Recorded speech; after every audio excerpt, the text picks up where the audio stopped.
Again, many here will know, is a senior lecturer in the department and convener of our MSc in Media and Communication Governance. He's also an associate fellow at the Institute of Public Policy Research and at the Oxford Internet Institute, the advisory groups of the Oxford Media Convention and Polis. And his book on media self-regulation, codifying cyberspace, was published in 2008. So on a day when we're thinking about media policy, I just thought I'd also take the opportunity to announce the Media Policy Project, which is now established in the Department of Media and Communication, and is an enterprise to put academic research in dialogue with policymakers in order to contribute to the huge challenges that are facing the media and communication sector, including issues of public service broadcasting, the subject of tonight's lecture, also issues of extending broadband access, internet governance, regulation of local television, and more. And we are, I think, many of us in different ways within the department and beyond are debating these issues at a time of political change, significant financial constraints, and of course very rapid technological and social change. So it's partly in that context that we're very pleased to welcome Professor Caroline Pauwels to speak to us today, and I ask you to welcome her to the podium.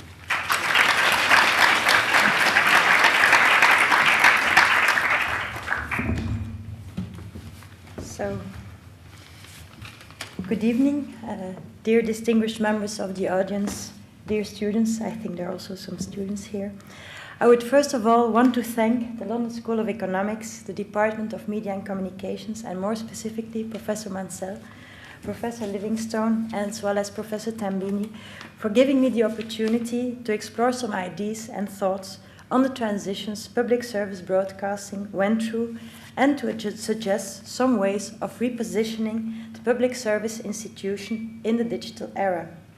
I am, of course, very much honored to speak at such a prestigious place as LSE, and even though I think, or I would qualify my presence here today as too much of an honor, I will for sure cherish this moment as an important momentum in my academic life. And I'm also glad to see some friends from Brussels. In this lecture, I foresee three parts. In a first introductory, sorry, I'm going to see my own slides, this can be useful.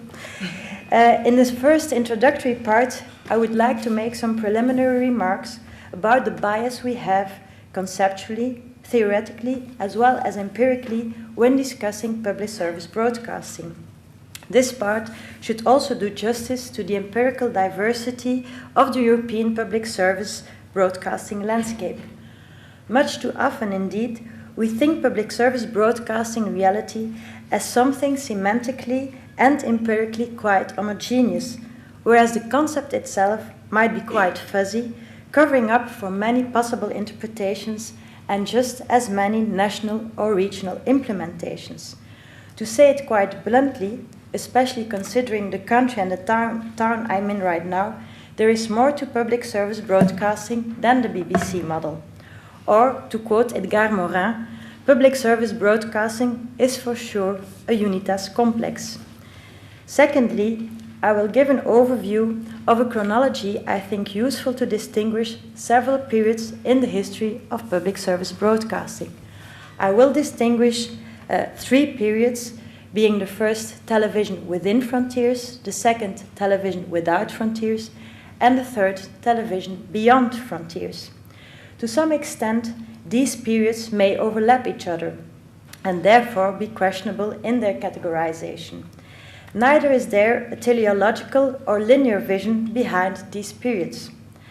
I would, however, argue that the era of public service broadcasting or public service media is still to come.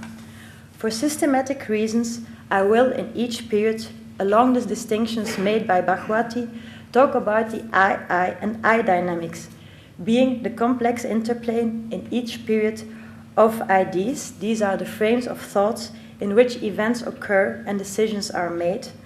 The institutions, these are the legal frameworks and the institutions shaping them in a mutual and interdependent relationship. And third, the interests at stake in each and every period. The influence of the European Union at every stage, be it implicit or explicit, will be touched upon. I will also draw on the way the ideas were then implemented and to what outcomes and possibly dysfunctions they eventually led, giving way to the next period. A certain path dependency in public service broadcasting history can indeed be discerned. Finally, by way of conclusion, we will come to some policy recommendations as well as provide some input for public service media thinking based on what I call a slow movement philosophy. So let me first come to the preliminary remarks. A first remark concerns a television bias when we study or talk about public service broadcasting. Most studies and reflections indeed tend to reduce public service broadcasting to television, both theoretically and empirically. Yet, radio was and is as important to the mission of public service broadcasting as was television. I am moreover convinced that public service broadcasting organizations can hardly limit themselves to these media in the near future. Even if some stakeholders want public service broadcasting to stick to radio and television, a debate which is regularly present in Flanders today, where the publishers want the public service broadcasting organizations not to venture too much on the internet, cross-mediality is a conditio sine qua non for the future of public service media. Being present on the internet, in social media and on mobile applications should indeed be a core public service broadcasting mission, and each medium should be used according to its own logic in a strategic way and not solely as a complement to existing radio and TV programs. Otherwise, public service media lose their relevance to the public, especially the younger generations. We must indeed accept that television is no longer the point of reference it once was.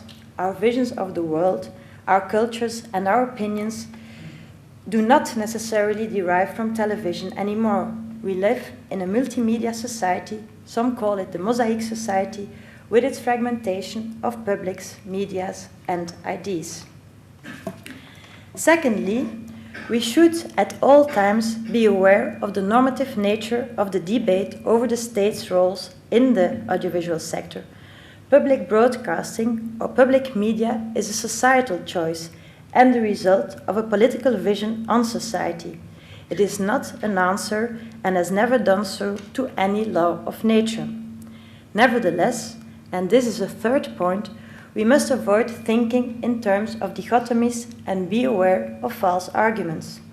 The choice between the market and the state intervention has never been imposed in a pure way in the past, nor will it be imposed in a pure way in the near future.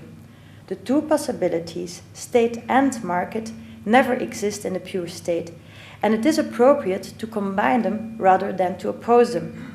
Similarly, we must avoid associating public broadcasting in a reductive fashion with everything that is good and private networks with everything that is bad or contemptible. Above all, we must put aside the idea that the mere existence of public broadcasting itself is in itself a guarantee that public service programs will be aired. Indeed, there is no direct, unilinear link between such a legal status and its expression in terms of programming. Accordingly, the real question that arises is how to ensure that the largest number of public service programs sees the light of the day, whether on the public broadcasting network, private networks, the internet, or any other audiovisual transmission medium. In other words, we must create an environment that is conducive to the emergence and proliferation of public service programs, with the public institution undoubtedly being an essential link in the chain, but not, or no longer anymore, the only one. Moreover, we should consider public service broadcasting as a usual suspect. If we focus on only one institution, there is indeed a risk, and here I quote René Bonnel, that in public broadcasting, as in other sectors, the interests of the institution will supersede those of its mandators, just as the glory of the church has always supplanted that of religion. A fourth point is that the ideas on public service broadcasting should be placed in the context of time and space. In a sense, there is no single public broadcaster. Rather, there are many public broadcasters, although the underlying philosophy is based essentially on the concept proposed by Lord Reid in the United Kingdom, making good programs popular and popular programs good. But governments then interpreted and implemented it as they saw fit. The result is a cultural diversity of public service media institutions that is and has always been contested, but nevertheless recognized as an essential political objective by almost all states, at least the Western European ones. Public broadcasting, moreover, has a nostalgic air about it. We pretend it existed once, somewhere, in the pure state, although we don't know where. Or we regard it as an unachieved utopia that we hope will exist one day, somewhere in the pure state. Perhaps the BBC, the Mother Beep, and the British audiovisual system best incarnate the idea of utopia achieved. Still, we must not forget that the countries in the north and the countries in the south have diverging ideas about the need for public broadcasting. Nor is there unanimity about public broadcasting in developing countries. Depending on the context, these countries may perceive public broadcasting as a vehicle for a monolithic political power that manipulates or oppresses rather than emancipates. It is also important to bear in mind that precious few people who lived through the era of the state monopoly advocate its return, since they believe they were poorly informed, if not manipulated, in the past.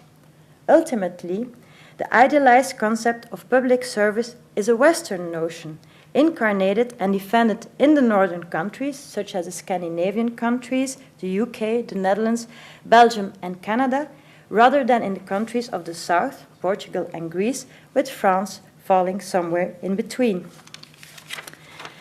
The diversity of public service broadcasting reality in Europe needs some empirical evidence, as it is important to recognize that all public service broadcasting are equal, but some are more equal than others. For one, it is important to recognize that historical conditions for their creation may vary from one country to the other, as well as the legal and financial frameworks in which they operate. Once again, the UK condition is peculiar, as from very early on, the governments made the choice for a broadcasting duopoly with also some public service obligations imposed to the private competitors.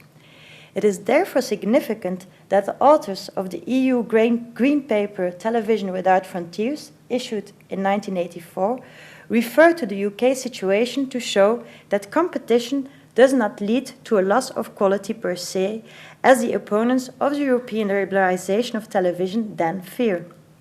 As Anthony Pregnell pointed out at the time, the drafters of the Green Paper most conveniently forgot that this is only the case because of a severe regulation of the private sector also, and because there is sufficient money available both in the market as with the state to finance both systems in a substantive way. Also, the strict separation of public money for the public broadcasting and private money for the private sector at the time guaranteed the quality of both private and public program output in the UK. Political support to public service broadcasting also varied throughout history, with regular crises in the relationship between both. For some authors and observers, this crisis is perhaps the most significant nowadays, where, in current times of economic recession, budget cuts are imposed almost everywhere on the public service broadcasting, and this in a general climate of public indifference, as Jo Bardoel noticed as far as the Dutch situation is concerned. The Dutch right-wing government indeed asked for more than 250 million euro of budget cuts without the public reacting, which, according to Bardoel, differs greatly from the fierce reactions of the public against the budget cuts in the cultural sector. Only this weekend, 100,000 people protested against these cuts. If historical, legal, and political conditions vary, the same is true for the financial and organizational aspect of public service broadcasting in Europe, as well as their audience share. Of course, all are confronted with a fiercer competition than ever before.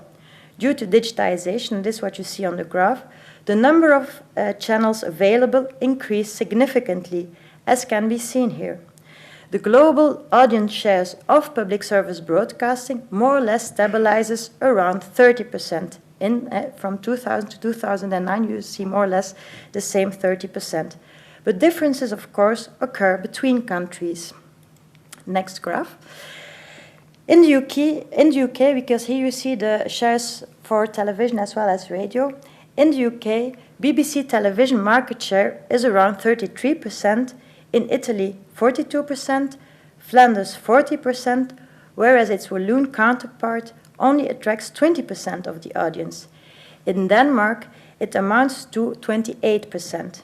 This is rather strange, because the overall budget, being the mixed amount of public funds, license fees, and commercial incomes spent on Danish public service broadcasting per inhabitant, amounts to €89, which is very high compared to the €76 per inhabitant in the UK, 74 in Flanders, only €50 per inhabitant in the Netherlands, and even less so in Portugal, being €30 per inhabitant. When only considering the amount of public funding, many differences occur once more.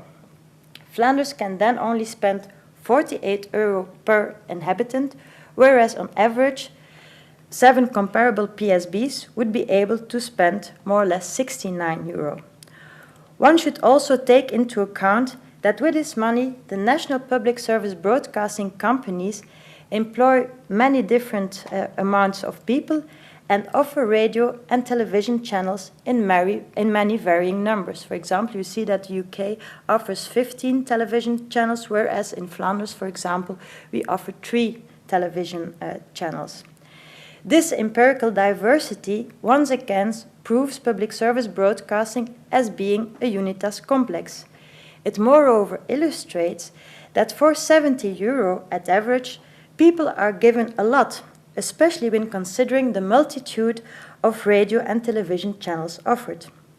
And even if there is no such a thing as a free lunch, when adding an increasing amount of internet services and mobile applications, this €70 really boils down to a free lunch for every citizen, making the public service media indeed a universal service to the public and at least the cheapest diversified leisure offer one could think of. Of course, and now I come to my second part, this diversity does not prevent us from discerning some overall similarities and tendencies in the European history of public service broadcasting. To simplify somewhat, we can conceive of a history of public broadcasting that is, roughly speaking, divided into 3 periods.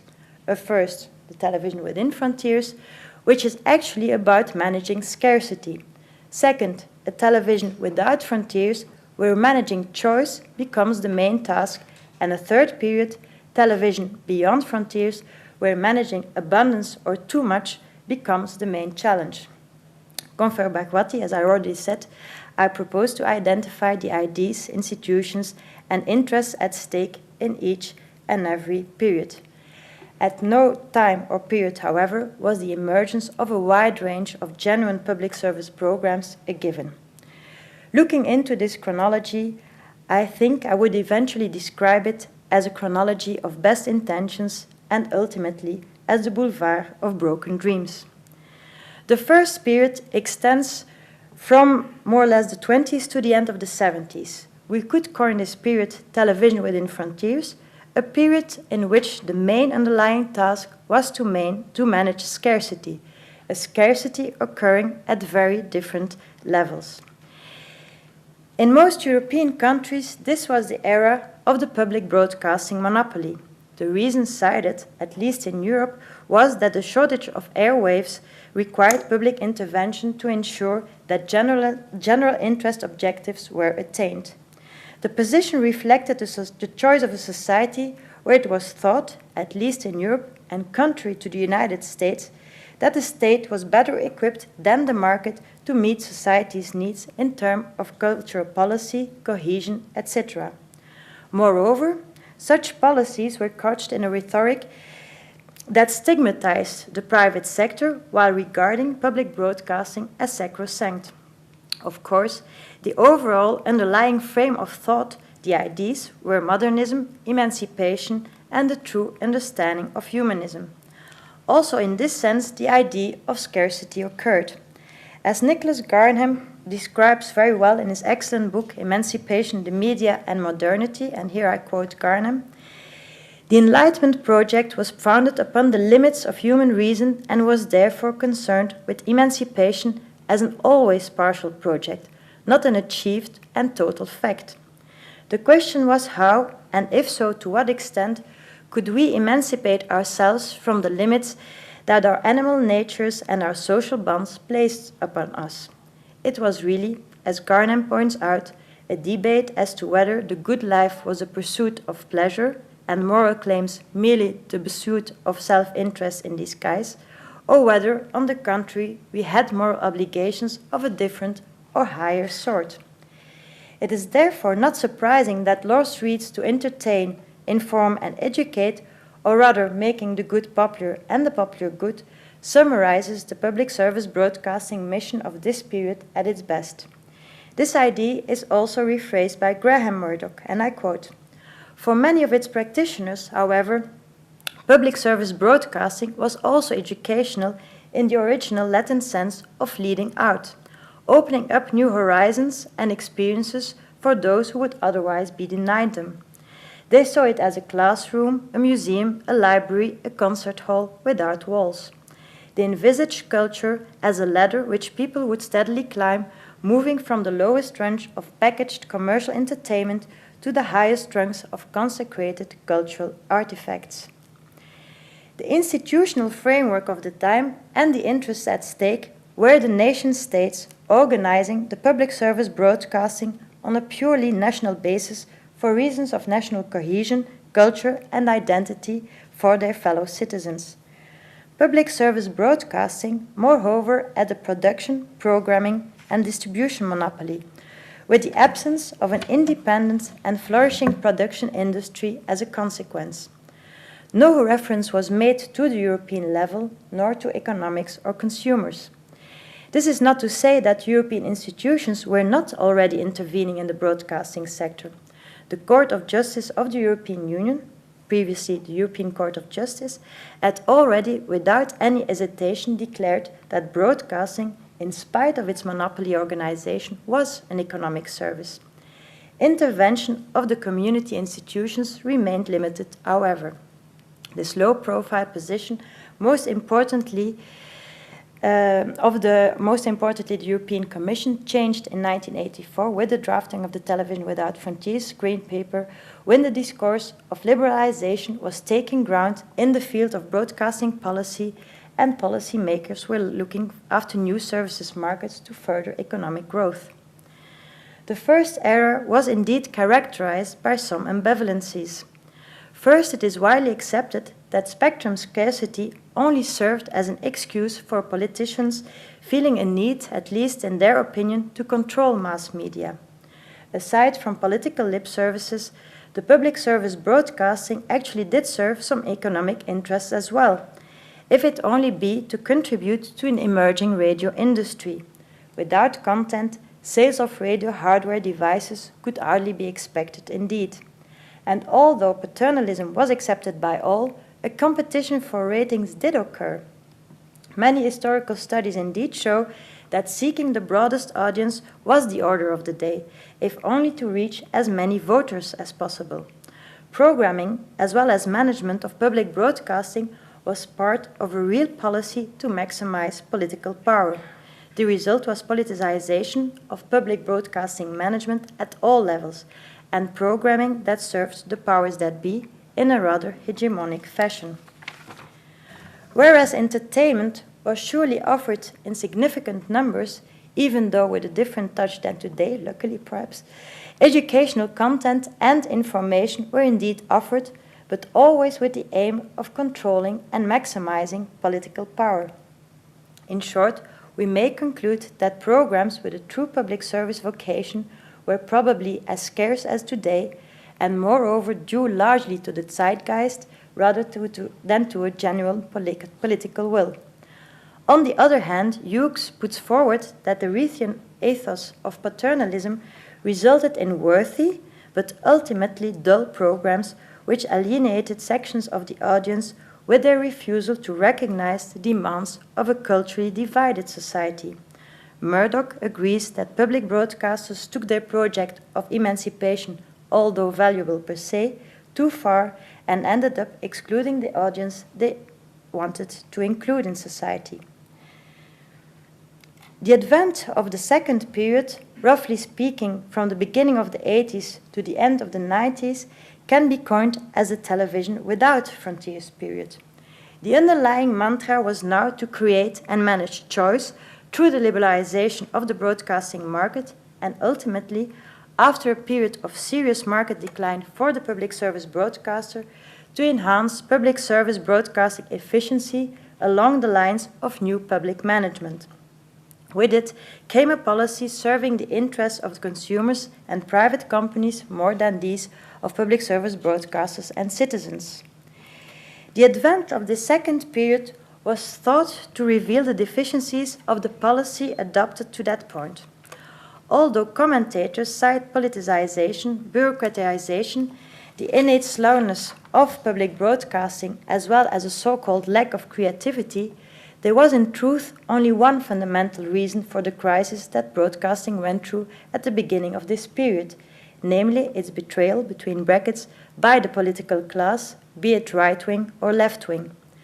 The political class discovered that interests were served just as well, if not better, by a competitive system of private networks, and it behaved accordingly. The trend was to postmodernism, which put an end to grand narratives and paternalism of all types and introduced the idea of individual choice and consumer sovereignty. Moreover, Europe had entered the neoliberal era, advocating, in a technological determinist manner, the imminent advent of the information society. The result was a new paradigm that considered the private sector almost sacrosanct, deeming it creative, efficient, and innovative, at the expense of public broadcasting, whose real benefits we suddenly forgot. Policy was inspired by the twofold observation that new technologies, as for example cable and satellite, ended an era of spectrum scarcity, and that market-led policies, thus the rollback of the state, were to be preferred over interventionist government policies. The choice for economic recipes, based on consumer sovereignty and the idea that only individual consumer considerations would result in economic efficiency, underlined the declining support for public broadcasting from a more ideological point of view. A system had to be built in which, quoting Leon Brittan, the former British EU Commissioner for Competition and later for Trade, that the customer, rather than the philosopher, is king.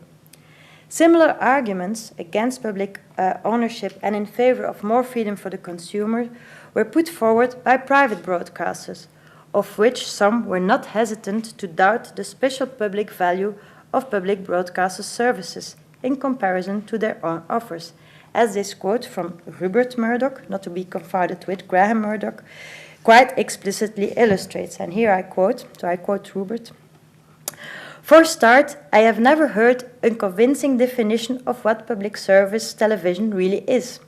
And I'm suspicious of elites, including the British broadcasting elite, which argue for special privileges and favors because they are supposed to be in the public interest as a whole. Such special pleadings tend to produce a service which is run for the benefit of the people who provide it, rather than the viewers who watch it. My own view is that anybody who, within the law of the land, provides a service which the public wants at a price it can afford is providing a public service. The crisis of state intervention and thus public broadcasting is, as Garnham illustrates, part of a wider political crisis and the loss of faith in status solution. The result was public broadcasting in crisis, never sure about what tomorrow would bring from the political, legal, and financial point of view.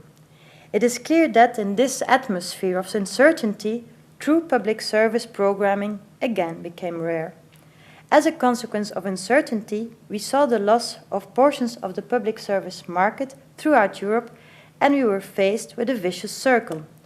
No audience meant no subsidies, or else the audience was attracted to commercial programming aired by the public service broadcasting, which meant no justification for subsidies anymore. As such, public broadcasters ended up in a damn if they do, damn if they don't situation. This situation could have brought about the institution demise if politicians had not reverted to their previous positions, gradually giving some more leeway to public service broadcasters. In practice, though, this meant that public service broadcasters had to enter the era of new public management. As Richard Collins states quite accurately, by reorienting public bodies to the doctrines and practices of the private sector, new public management sought to address endemic public sector problems. New public management was meant to remedy inefficiency and lack of responsiveness to users, but, for its critics, wrenched public bodies into a privatized stance and constructed downward accountability as a simple purchaser-provider relationship between unequals. Along new public management theories came the consultants, as was exemplified by some worthwhile but nevertheless formatted studies of the McKinseys and Price Waterhouses of this world. A management culture was introduced into the desired and efficient, lean public service broadcaster, which devoted most of their time to cost-saving initiatives, efficiency considerations, and they got caught in a process of commercialization. Public service broadcasters entered the era of contract agreements between the institution and the government, where in return for the realization of quantifiable key performance indicators, they were promised a state at distance regime, operational autonomy, and guaranteed financial means over a middle-long term, if at least they met the performance indicators. Moreover, marketing strategies to attract audiences were introduced and merchandising units were created to marketize public service content in all possible ways. In such a context, it can eventually be very difficult to produce programs that truly embody a spirit of public service. Domestic policy features and interests gave rise to different regulatory situations, although privatization, as was for example the case in France with the privatization of number one public service broadcasting, TF1, liberalization and rethinking of public broadcasting organizations were at the core of most countries' reform processes. In addition, member states' policies were increasingly being influenced by the European Commission. By means of both sector-specific and horizontal policy domains like competition law, it turned broadcasting sector into a strategic domain of community action. Whereas in the beginning of this period the focus lay on liberalization and harmonization initiatives, more specifically through the Television Without Frontiers Directive and its complements harmonizing, for example, copyright or fiscal measures, more industrial support mechanisms such as the media program, largely underfinanced, could not live up to the increased demand for content. The European Union, and above all the Directorate responsible for competition, under the impetus from the European Court of Justice, moreover increased the pressure on member states to spell out a clear mission for public broadcasting, to avoid mission creep, and to ensure that subsidies would not exceed what was strictly required to achieve the clearly defined and stated public service objectives. Overall, following issues received particular attention of the EU institutions. Member states needed to come up with a clearly defined public service mission. They should provide proportional budgeting and guarantee transparency and independent control. The last aspect covered the urge for clear and transparent accounting systems, distinguishing between all sources of mixed financing, something not one public service broadcasting has done so far, and the installation of independent regulatory authorities.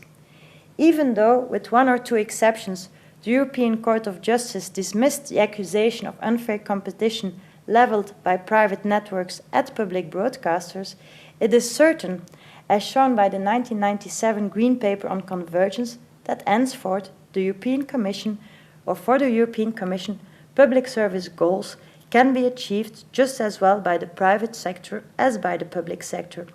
The increasing interference of the WTO in the audiovisual domain at the expense of a then weak UNESCO reinforced the overall idea that the liberalized market can also serve interests of cultural diversity.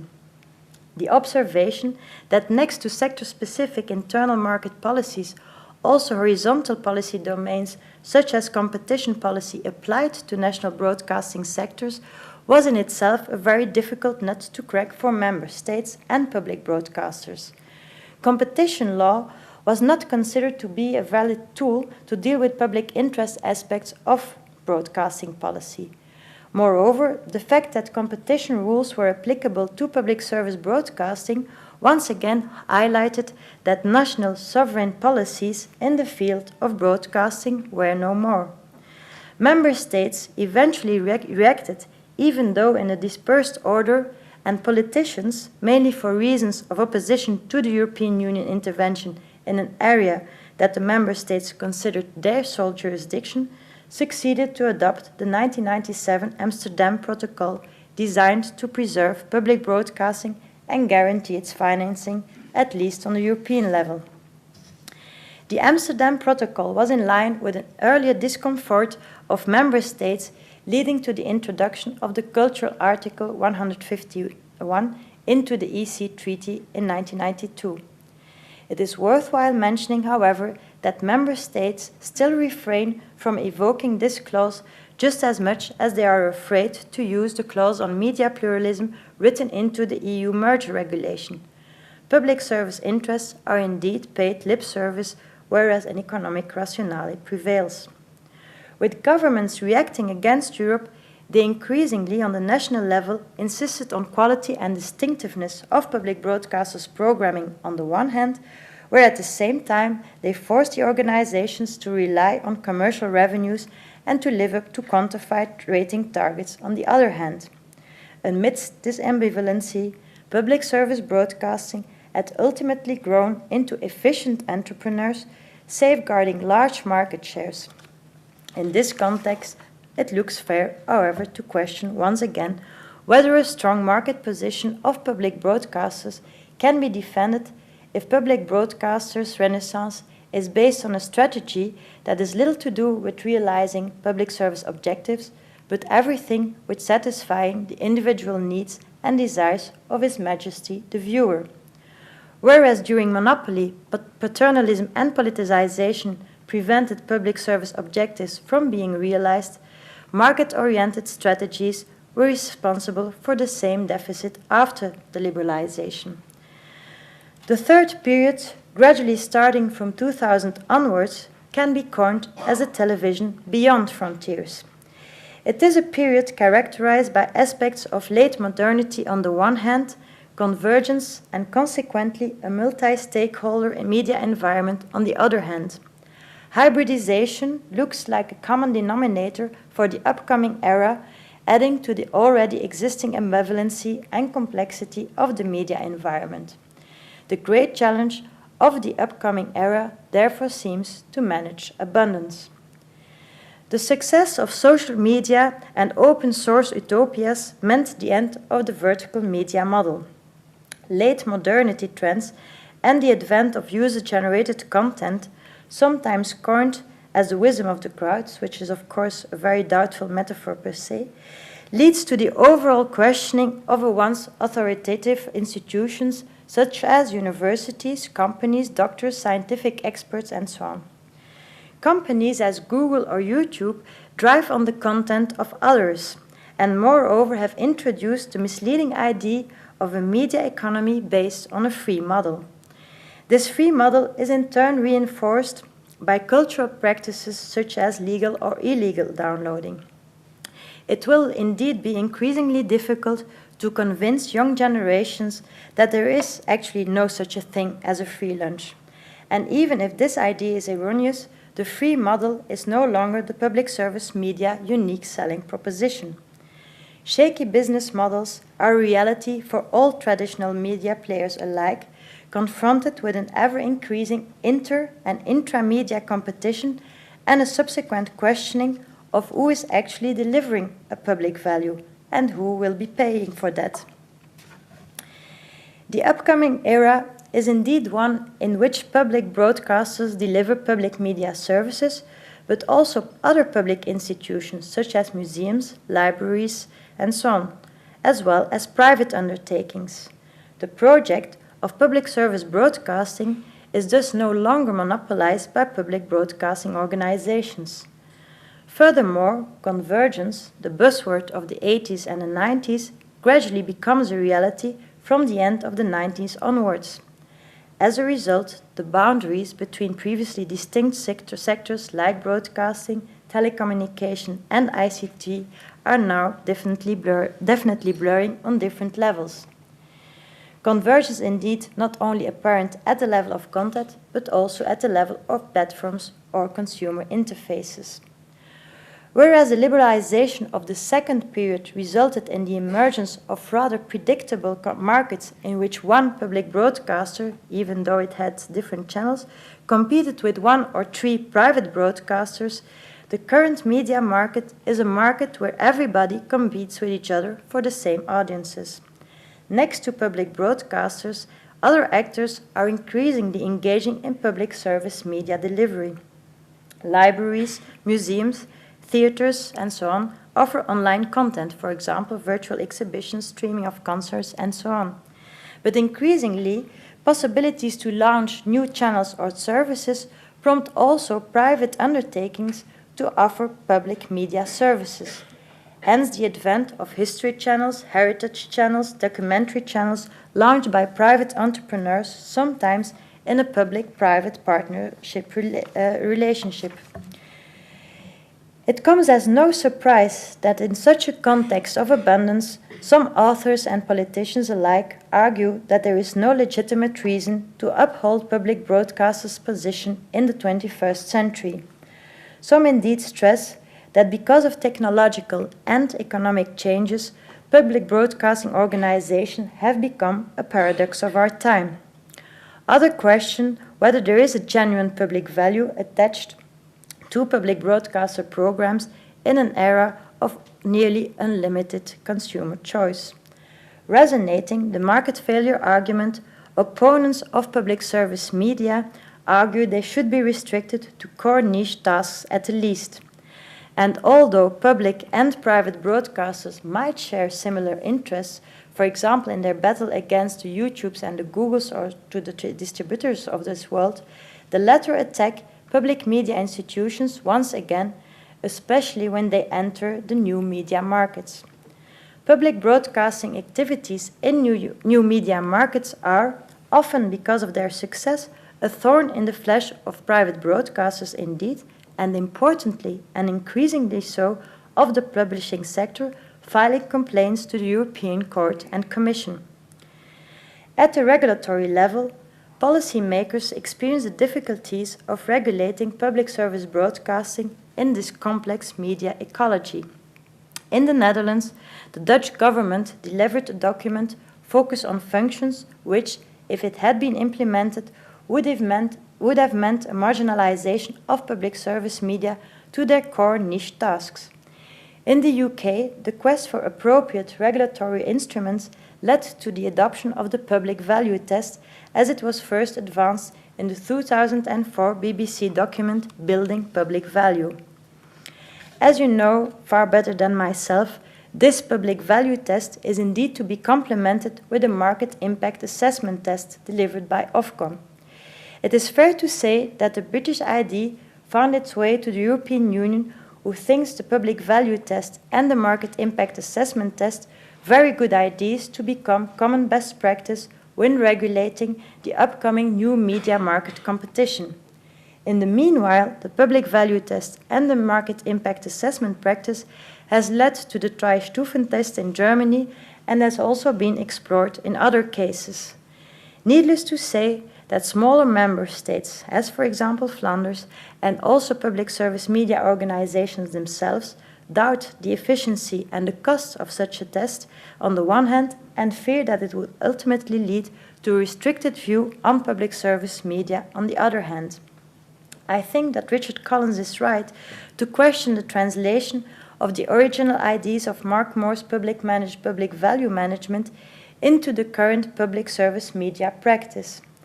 Whereas the original idea of public value management was to render the public service organizations again accountable to their users as citizens rather than as consumers, its actual implementation, combined with the market impact assessment tests, runs the risk of being, as Collins argues, an externally imposed hurdle that management has to surmount rather than a doctrine encouraging and enabling engagement within institutions, users, and publics. Ultimately, this leads to a ritual of verification rather than efficient regulation in the public interest. To summarize this tentative historical overview, I think it is fair to consider public service media, and more specifically the advent of public service programming, as never guaranteed in the past, the present, or the future. In other words, public service media and the means to implement them should at all times be considered indeed as a usual suspect whose dysfunctions must at all times be scrutinized and remedied. To guarantee the existence of public service media and the accomplishment of its mission therefore demands the reinforcement of an enlightened, comprehensive policy framework that ensures the institution's continuity without regarding it as sacrosanct. In conclusion, I see 4 measures that can be taken into account in a complementary fashion. First, and this is tricky, I would plead for the creation of a public service fund with resources provided by the government and the private sector alike, such as through levies on advertising revenues, cable subscriptions, and so on. This fund would in turn finance 2 things. First and foremost, a public service media platform or network, thus cross-media, with a strong public service branding, subject to specifications and a review every 5 years. In a world of abundance, we need a benchmark platform that is free, universally accessible, and capable of offsetting at least 3 dysfunctions of the current media environment. First, offset the so-called news networks with an agenda, such as CNN. Secondly, offset the privatization of the audiovisual, in other words, the trend towards payment for audiovisual content, the rise of paid television networks and video-on-demand programs. And 3, and this is then against the free movement, the corporatization of cultural vernacular production by actors as Google and YouTube. Contrary to the market failure theory, its content must not be confined to what the market does not offer, which could marginalize it. Its programs may be or should be generalist, but must at all times take a qualitative rather than a quantitative approach.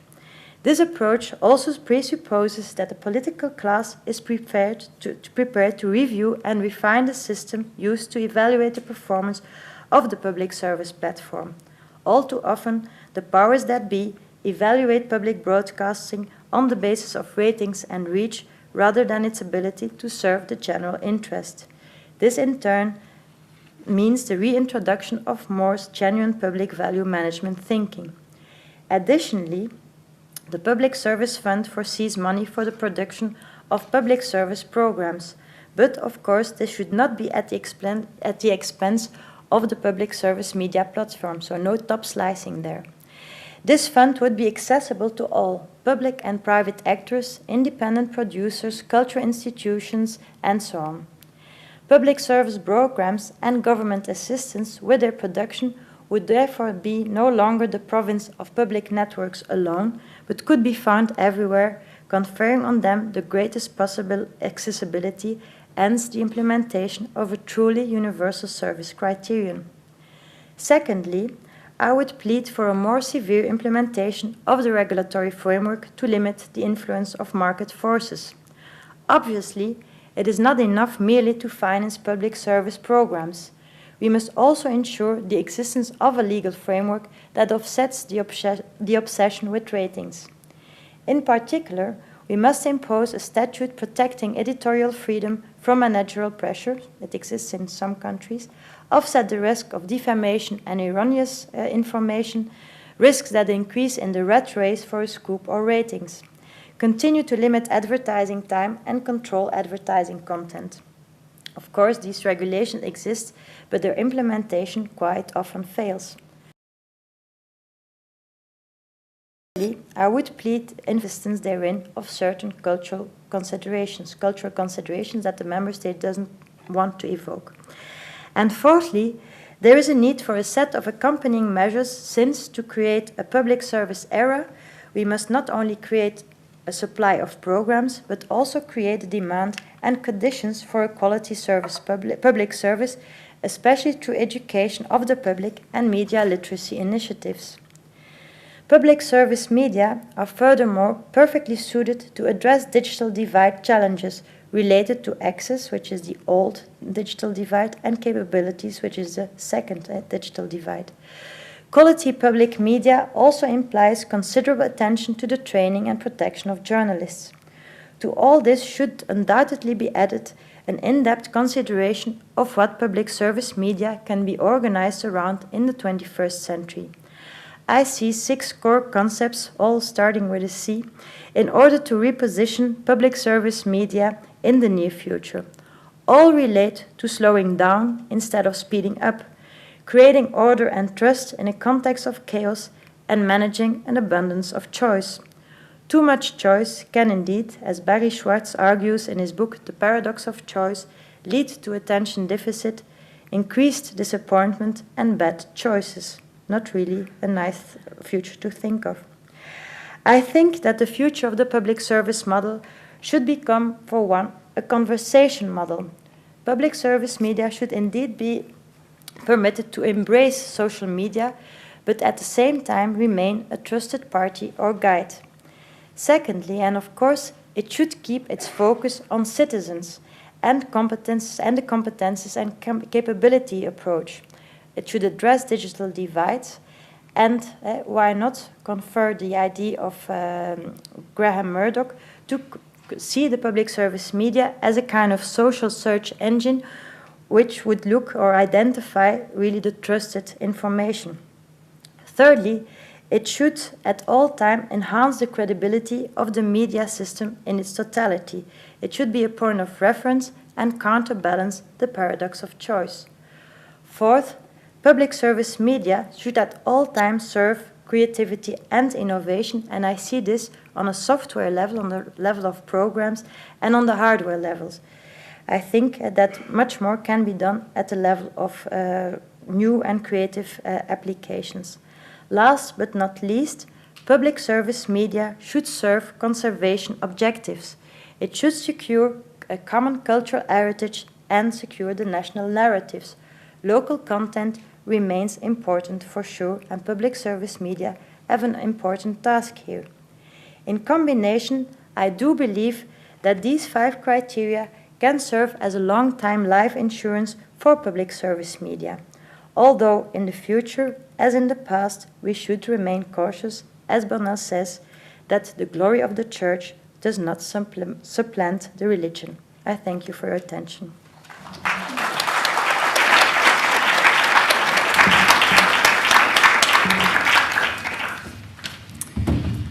Caroline, thank you very much indeed. And if I can now ask Dr. Damian, everyone is invited for a drink in half an hour, but first Damian is going to respond. Thank you, Caroline. That was a really impressive and majestic analysis of where public service broadcasting is in Europe, almost all of which I agreed with. And it was also a very practical intervention in setting out some, in the light of the analysis, some prescriptions, some policy ideas, which we can engage with now. I have to say I'm doubly thankful because this is the second talk on public service broadcasting policy that I've heard in the last 5 days. And the first one threw me into an existential crisis. And you've rescued me from that, and I'll explain why. The talk in question last Friday was by Dennis Mikhail. Some people in this room might know him as the person who invented and ran for many years media and communication studies. And the thing which threw me into an existential crisis was him reflecting on the early years in which academics began to engage in policy and saying, looking back, I think I probably regret just how much energy we gave in the 1960s to protecting the public service monopoly, arguing that this new thing, commercial broadcasting, was somehow necessarily a bad thing, breaking public service broadcasting monopoly. And the reason this made me think about this talk was partly because the subtlety of your analysis, you get beyond what I think often passes for analysis in academic debate about public service broadcasting, which is a very basic form of trench warfare, which goes along the line of public always good, private always bad, and doesn't really get us anywhere. So I think in your talk, what we have is a far-reaching analysis. I like the ideas, institutions, the 3I framework, because but I guess my point, my central point in response to your paper, is that in the light of making that analysis, in which you show how ideas, institutions relate to one another, and I think that in the light of that analysis, you might have come up with some slightly different prescriptions, and I'll explain why. I think maybe we might be risking giving too much stress to ideas in this analysis. I would just to set out kind of some slightly different ideas, some slightly different frameworks, suggest that maybe there are different levels of this debate. And there is an internal debate about public service broadcasting, which is where the ideas come in which you have discussions in your first phase about the public interest, about protecting the public interest, and later development of ideas around market failure, public value, and so forth, as justifications, the standard justifications of public service broadcasting. But this standard defence of public service broadcasting, of course, is only part of the story. And it may be, when I think about those debates and how they unfold, that actually what is happening is some kind of realpolitik. And decisions are taken, and that level of discussion about public service broadcasting, market failures, and so forth, it's really a kind of post hoc legitimation strategy for public service broadcasting policy. And you can see various examples of when people take very seriously, for example, market failure analysis, and end up, as Ofcom did 5 years ago, in saying, well, if public service broadcasting in part is justified by public good arguments, and a part of a public good argument is that broadcasting as a good is not non-excludable, then it seems obvious that encryption and various forms of conditional access make excludability possible, and therefore the public good argument for public service broadcasting is weakening. So this level of justifications and the discourse about public service broadcasting, I think, is in some ways, I think it's interesting. It's part of where the debate is, but ultimately, I think decisions and the interests level is much more important. You have this level of realpolitik, and I think that maybe your interests level should be given some more weight in the analysis. But of course, as you also point out, there is also a kind of a emerging institutional, in the broad sense, the level. If you think about how in the Amsterdam Protocol and even the European Convention on Human Rights, Article 10, how the broader legal, structural, institutionalized framework for public service broadcasting has evolved over the past 20 years. And if you like, is emerging into a kind of a more constitutional framework for public service broadcasting around Europe, including competition law, state aid rules, and how they're applied to public service broadcasters, have set out something of a more permanent structure for public service broadcasters in Europe. And yet, and this, I guess I come to my central point. Your point is that this is a social choice for society, whether to continue to evolve, whether to have public provision in this space, or whether to leave it to the market. And in your conclusions, you set out some policy prescriptions at the level of ideas in a number of different areas. And I wonder if we might like to bring the kind of realpolitik back into the picture. I mean, and before I say how, just a couple of observations. I mean, one thing which I guess I would disagree with in the analysis is that you have a two-part distinction between state and market. And I would say that in bracketing the BBC along with CCTV, we miss what I think is some of the essential features of public service broadcasting in terms of independence of the public service broadcaster from the state. And I think insofar as we need a lot more creative thinking about public service broadcasting, I think that relationship of independence is the eternal challenge for public service broadcasters, and we need a lot of creative thinking about how to, without just prioritising market mechanisms, ensure that public accountability to Parliament, but also to the public, would be done. And my proposal, to coin a cheesy phrase which is going to make everybody wince, is that in Britain the big society needs to claim back the BBC. It's about civil society improving accountability. So realpolitik. I think where we are now with the debate about public service broadcasting is that we're in for the mother of all battles, for reasons which you point out. Never before have public service broadcasters been competing so directly with newspaper publishers, and competing in a way which, at a moment when newspaper publishers are fighting for their very existence, and arguing that they provide public service in the form of quality journalism. So the battle between free, in the form of the BBC's online services, but also The Guardian, and paid, and the subscription model for newspapers is I think, going to define the next 5 years, and it's going to be very, very bloody, and it's going to involve a huge amount of very powerful lobbying power being exerted on governments. So in the light of that, and in the light of my earlier point about accountability, I mean, I'd say I agree with the prescriptions. I think your proposal for something like a public service publisher, which was advanced in 2005 by Ofcom, and I'd be interested to see how your proposal differs from that, I think is probably a good one. I think there is a set of questions about what's politically possible. But I think I agree we should be advancing those kinds of ideas, because if we don't, who will?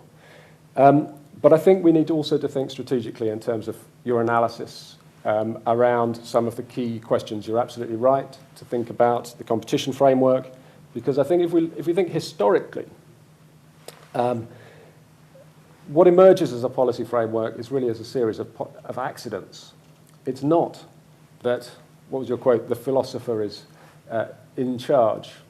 It is not, where we get to is nobody is taking that there is never that moment of social choice in which a policy framework is designed, which is good for the whole of Europe, and which deals with all of these issues. I think you're absolutely right to set it out, but the decisions will be taken piecemeal, and the framework we end up with will be a series of the result of a series of historical accidents.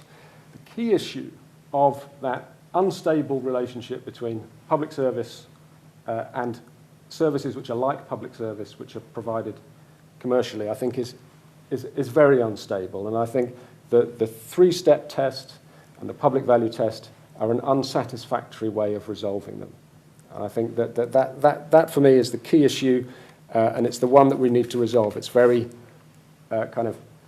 it's not the kind of issue that goes very high up government's agendas, and it's not the kind of issue which motivates widespread political debate or voting intentions. But I think it will be the issue which defines the broad balance between public and commercial provision in communications. Thank you.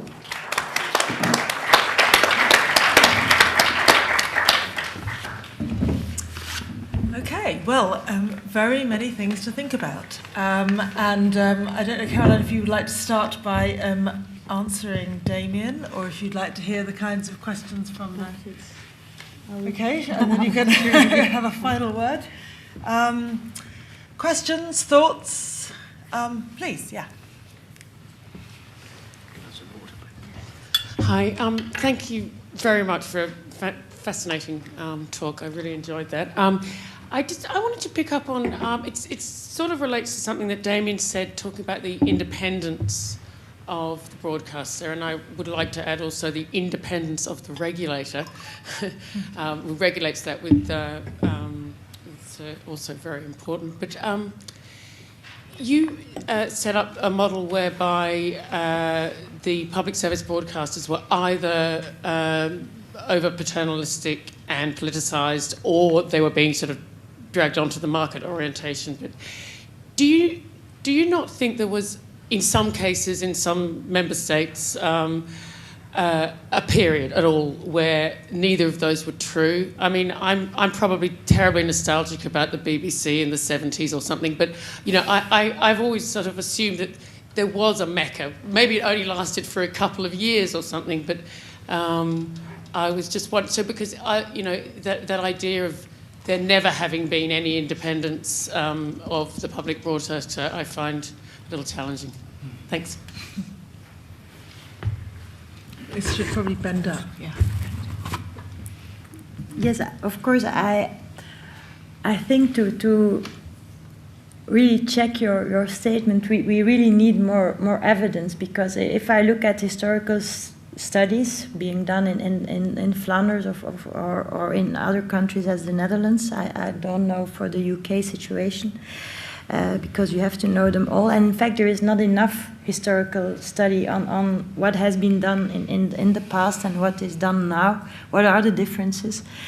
But I think we could not also build a policy on the impression of a time where everything was perhaps, in our eyes, good. I really think that for me it's very good to always see an institution which we give a lot of money, and rightly so, that we are always considering it as, what I said, a usual suspect, because it's very easy to use the money that people receive in not an accountable way. And sitting on the Flemish, on the council of the Flemish public service broadcaster, I'm always very surprised about sometimes the lack of public ethos of people working there. This is not to say that this is generally so. I think at the same time I meet a lot of people who really are very committed towards the public service broadcasters.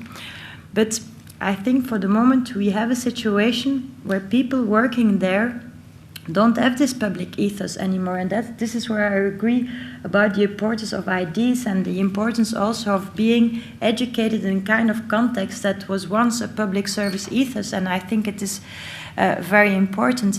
And looking at the Flemish experience, we only had recently a kind of battle, and it really went public, that the public service broadcasting was actually airing a program which would be around the favorite dish of Hitler.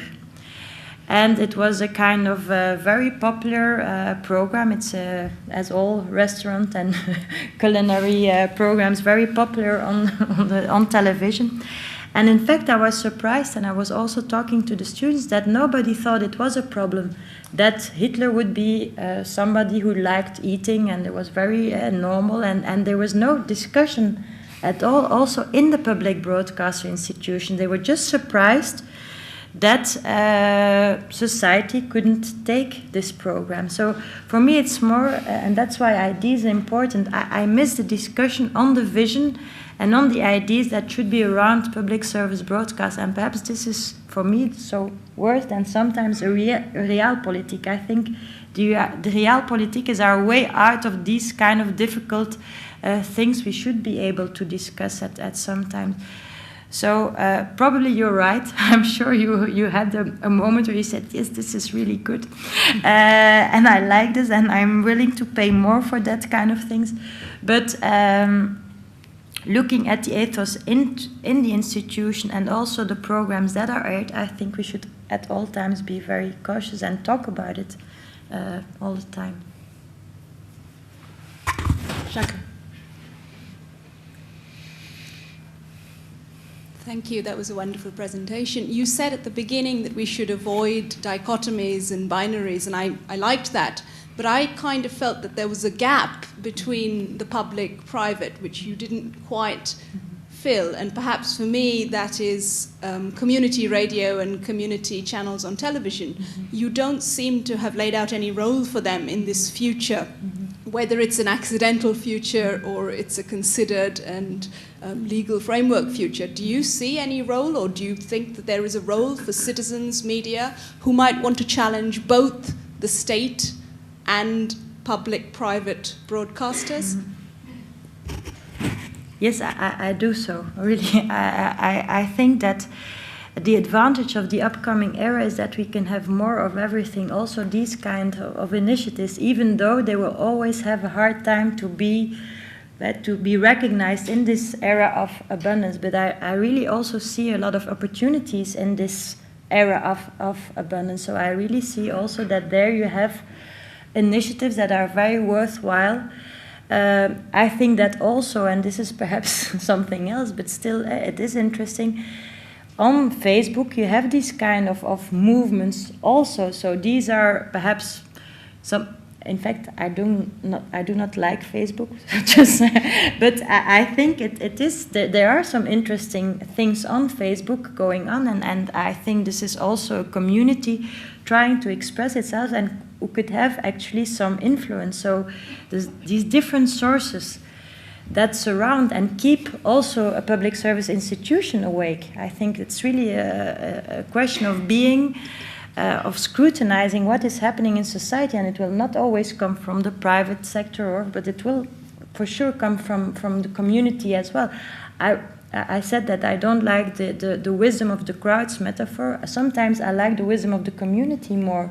So these kind of ideas I think we should explore, and indeed it's about a complementary way of developing, I think. Yeah. So I wouldn't neglect them at all. Okay, several questions now, so I'll take Bing Chung Meng, yeah, and then two at the back. My question has to do with your last proposition about conservation. I'm wondering that I think in today's world, not only national broadcasters, they sometimes are addressing audience beyond national boundaries, but also within the national boundaries, they're increasing cultural, social stratification, and also with migration, diaspora groups. So it's also increasingly difficult to talk about national narratives. I wonder if you see this proposition as having any attention with this, or do you still see public service broadcasting as essentially a nationalistic project? No, you're right to point that out. For me, and coming from a country as Flanders, where for the moment we have a kind of movement which is very into a national regionalist discourse, a very populist discourse as well. For me, the national is really covering up for the diversity also of the national. In Belgium, this would mean looking at Bart, because I know I'm sure he thinks more or less the same, that to some extent I am ashamed that the national only covers something that an elite perhaps says to be the national. For me, the national is diverse in all its constitutions. Flanders, Belgium, has always been a very differentiated national project. But now we try to reduce it to something that people say this is our national identity. So for me, the national is really not about one national, very coherent or homogeneous identity. This is really, for me, the opposite. I really agree with your point. So for me, the national is not only one identity, for sure. Yeah. Hi. I've been wondering about something which has been posed now, about the independence in the case of public broadcasting. Because I come from Latin America, where at the beginning, television tried to follow the European model of public broadcasting. However, the lack of independence of the state and governments made it fail, and now we've been moving towards a more commercial system. So it seems that societies with imperfect institutions or imperfect democracies cannot have a public broadcasting system, while it could be argued that precisely that kind of societies are the ones which need most this kind of system. So I would like to hear you about it, if it's possible to have this system in these imperfect democracies. For one, I don't think that in Europe we have a perfect democracy, even there would be a gradation in imperfectness of democracies. It is always about being cautious about good ideas being implemented somewhere. And in fact, at that moment, the power game starts. Who has the ownership of the good idea and who will implement the idea? And in fact, you see when you import a model that perhaps works to some extent and with a lot of deficiencies or dysfunctions here, if you export it to a country as yours, I can imagine that it comes into a kind of game with everybody struggling for getting grip. But it's the same here. You were talking also about the independent regulators. Of course, the independent regulators are only independent because they have this adjective in front of their authority, but they are not independent.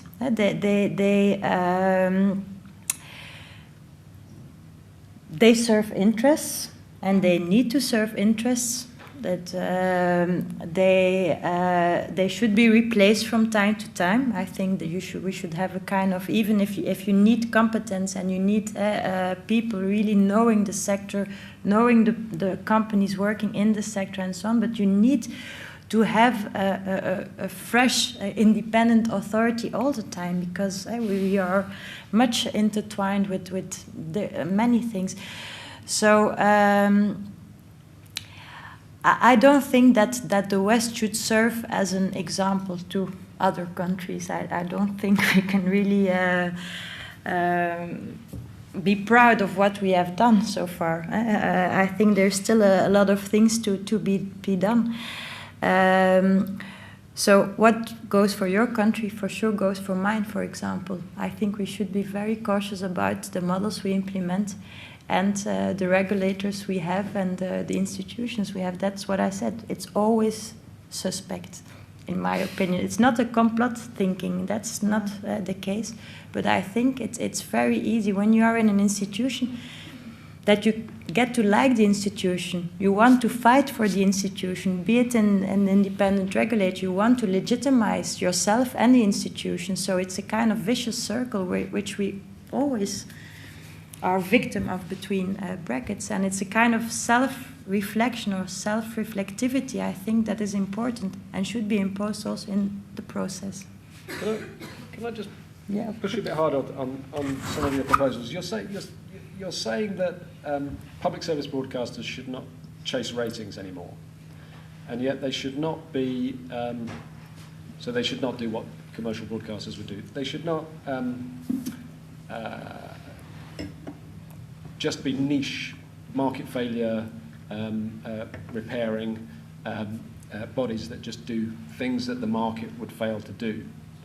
And in your analysis, in your prescription of public service provider, let's call it, this body should fund content, yet you're not wholly confident people will watch it. You think people need to be educated to watch it, because otherwise they might fail to deliver the necessary audience, which, that's taking paternalism another step further. And I guess in the background I have this question about whether you're being radical enough, and going back to the whether in 40 years when you're giving the Dennis Mikhail lecture, looking back on 50 years in the field, you'll say, well, maybe in the 2010s we spent a bit too much time trying to maintain the old public service model in a situation in which the audience simply had too much choice. And isn't there always going to be that dilemma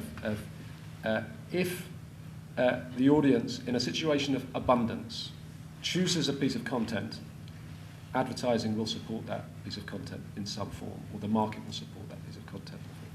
How do you respond to that? First, I don't think that public service broadcasting should never consider ratings. For me, it's really a mixed model. Sometimes you need to have ratings. You have to have a huge reach, be it that it is a universal service. But I think that the standards of your program can be quite high, and that you should be really careful about the standards you respond to. So ratings for me are not bad per se. It's the rat race for ratings that are bad as such. So I think we as in academia, we want students to be in our classes to some extent, I think, and we want our books to be read. The same is for people working in an institution. That's you why want we put them on reading lists to force people to read them. Broadcasters can't do that. Doesn't work.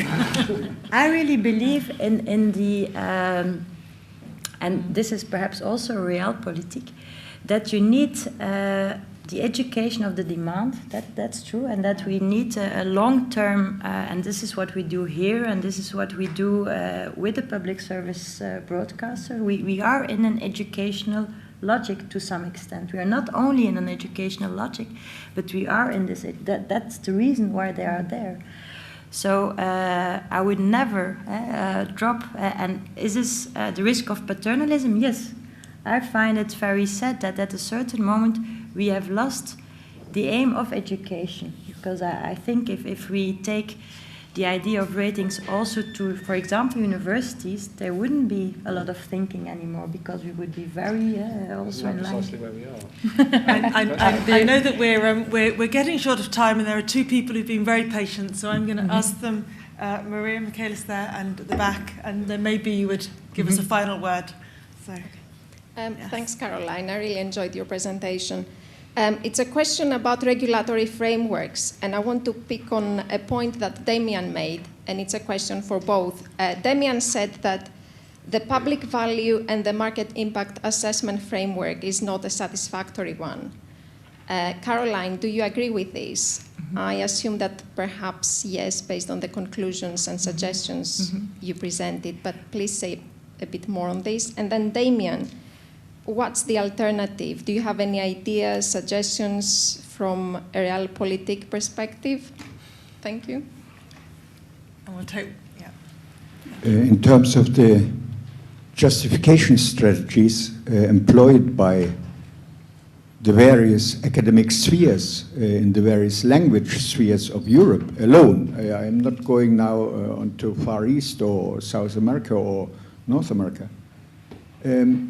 There is, of course, the fundamental problem of exclusion, noticeable British exceptions,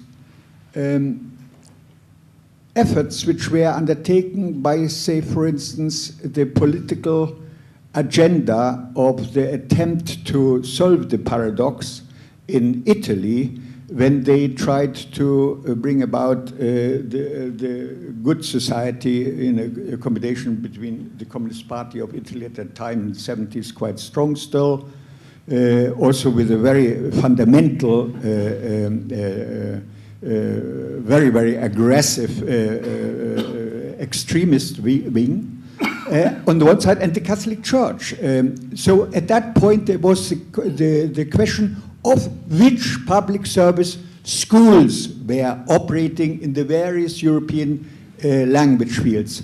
Now, this escaped completely the attention of the academic sphere, either in Germany or in Britain, which is very interesting. And the Italians, in the end, they reduced this line of thought to a couple of philosophers. With other words, I am pleading that all dichotomous models of market on the one side, state agendas on the other, government agendas on the others, are insufficient because the fundamental opposition, the extreme, the violent opposition of the excluded, which also has a voice, is basically sufficiently under-researched. I give to conclude. I'm going to cut. Oh, okay. I could to conclude about a couple of examples which come to my head. When the communist parties, at a time when Lenin still was alive, so there was no Stalinism problem, and there was still a chance to somehow relate to Trotskyist concepts of media development. At that time, there were some films even made. Okay, there were only documentary films. Actually, not only. There were also fiction films. If you analyze these early fundamental opposition films and compare them to fundamental opposition all through history since then, including, for instance, the attempts by the Taliban to make their media kind of heard, which by now is a ridiculous situation because they have to run with tapes to obscure delivery platforms. When you then hear vaguely via the odd Guardian journalist that there was a program, of course, which you have missed as an academic.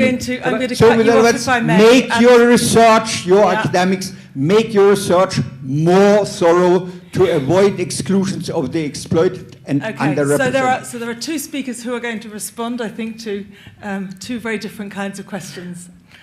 Damian is champing at the bit. Yes. I will endeavour to make my research more thorough, and particularly your key point, which is avoid binary oppositions between the market on the one hand and the state. And I think that the point I was trying to make is that it's extremely important when we analyse broadcasting in particular that there are three ways, and you could add community broadcasting as well.